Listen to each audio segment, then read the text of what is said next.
In the last 15 years, podcasts have gone from mainly a niche market to mainstream. There's a world of info and entertainment for people of all interests, so listen up. We have Podcast 101 on the lowdown.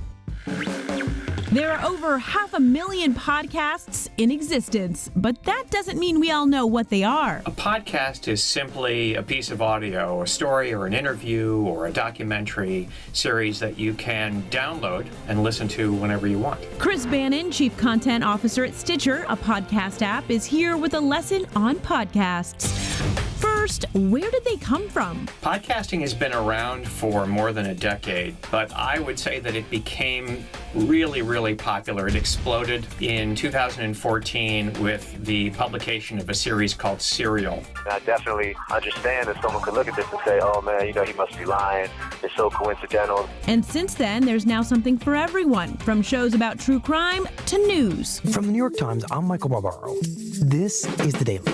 And from comedy to fantasy. What's this one's name? Logan. But he goes by another name as well. Wolverine. Today, as many as 100 million people are listening each month to the 18.5 million available episodes from the 700,000 podcasts out there.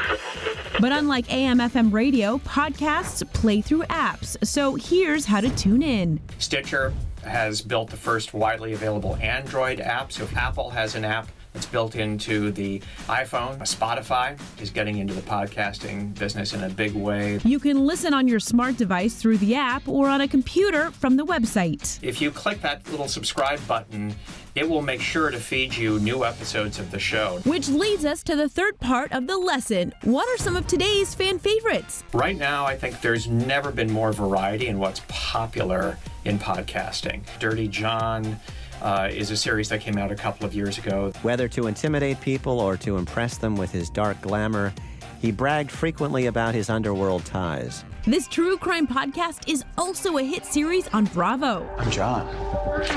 People like Conan O'Brien, the TV talk show host and comedian, have gotten into podcasting in a big way. Conan tends to pop his peas every time he says podcast. Podcast. This makes the engineer crazy. Oprah, Dr. Phil. The hardest part is choosing where to start. That's today's lesson in Podcast 101 on the lowdown.